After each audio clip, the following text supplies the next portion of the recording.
अस्सलाम वालेकुम, welcome to my channel. आप देख रहे हैं kitchen with Isha YouTube channel. और आज मैं आपको बनाना सिखाऊंगी spaghetti with tomato cream sauce. बहुत ही इजी रेसिपी है, बहुत मज़े की बनती है। एक बार आप इसे ज़रूर ट्राई कीजिएगा और मेरी वीडियो को एंड तक ज़रूर देखें ताकि कोई भी स्टेप मिस ना हो।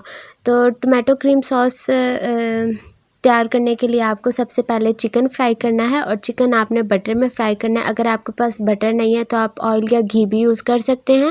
और यहाँ पे मैंने चिकन लिया है 1/2 kg, बोनलेस है। उसके बाद आपको चाहिए लहसुन पिसा हुआ 1 टेबलस्पून और 1/2 टेबलस्पून आपको चाहिए काली मिर्च, 1/2 टेबलस्पून नमक और 1/2 टेबलस्पून आपको चाहिए पेपरिका पाउडर। तो सबसे पहले आपने यहाँ पे चिकन को फ्राई करना है और चिकन को फ्राई करने के लिए यहाँ पे बटर लिया है 1 टेबलस्पून और उसमें आपने लहसुन को थोड़ा सा फ्राई करना है, बिल्कुल लाइट सा इसका कलर गोल्डन हो जाए। और उसके बाद साथ ही आपने इसमें जो है वो चिकन को ऐड करना है और चिकन को ऐड करने के बाद आपने इसे अच्छे से फ्राई करना है ताकि ये अंदर से अच्छे से गल जाए। तो अब आप यहाँ पे देखें कि ये फ्राई हो चुका है। अब आप इसमें नमक, काली मिर्च और पेपरिका पाउडर ऐड करने के बाद आप इसे अच्छे से मिक्स कर लें और 4 से 5 मिनट के लिए आप इसे कवर करके लो फ्लेम पे पका लें। तो यहाँ पे देखें कि चिकन जो है वो तैयार हो गया। अब आप इसे साइड पे कर लें। अब चलते हैं सॉस की तरफ। तो सॉस को बनाने के लिए जो आपको चीज़ें चाहिए, प्याज आपको चाहिए 1 मीडियम साइज़ का, आप उसे अच्छे से चॉप कर लें। और यहाँ पे 2 से 3 टमाटर चाहिए आपको, आप इसे अच्छे से ग्राइंड कर लें। जैसे टमाटो प्यूरी बनाते हैं आपने उस तरह से बनाना है। और लहसुन आपको चाहिए 1 टेबलस्पून, 1 चिकन क्यूब चाहिए और नमक आपको चाहिए हस्बे ज़ायका और काली मिर्च भी इसी तरह आपको अपने जायके के मुताबिक ही लेनी है। मैंने यहाँ पे हाफ टेबलस्पून ली थी। और उसके बाद आपको चाहिए चिकन जो हमने फ्राई करके रख लिया था। 1 कप आपको चाहिए यहाँ पे क्रीम और 1 कप आपको चाहिए यहाँ पे दूध। तो अब चलते हैं नेक्स्ट स्टेप की तरफ।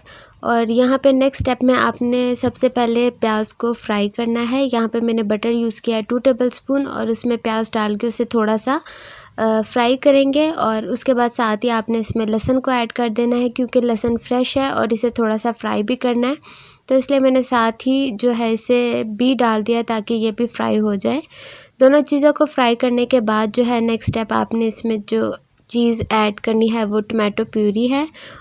टोमेटो प्यूरी को ऐड करने के बाद आपने इसे अच्छे से फ्राई करना है और फ्राई ज़्यादा देर के लिए करना है ताकि इसका जो कच्चापन है वो ख़त्म हो जाए, क्योंकि टमाटर को पहले बॉईल नहीं किया हुआ।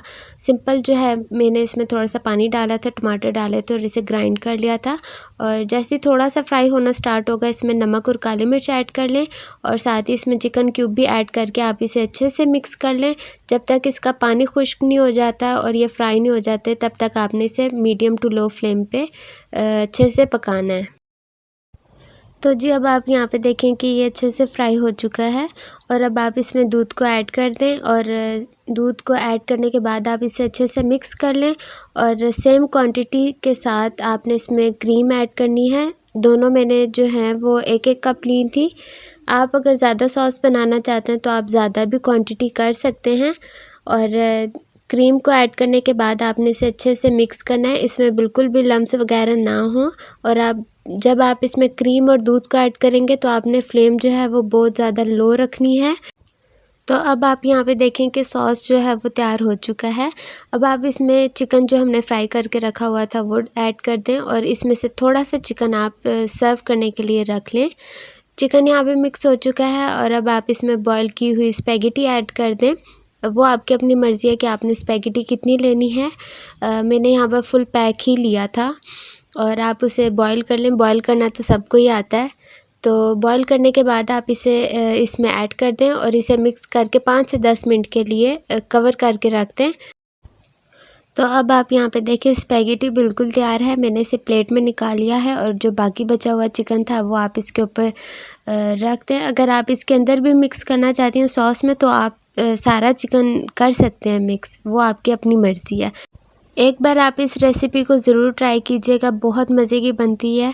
और अगर कोई मेहमान अचानक से आ जाए तो आप सिंपल इस रेसिपी को बना सकते हैं। ये बहुत ज़्यादा टाइम नहीं लेती, बहुत ही कम टाइम में इजीली आप इसे बना सकते हैं।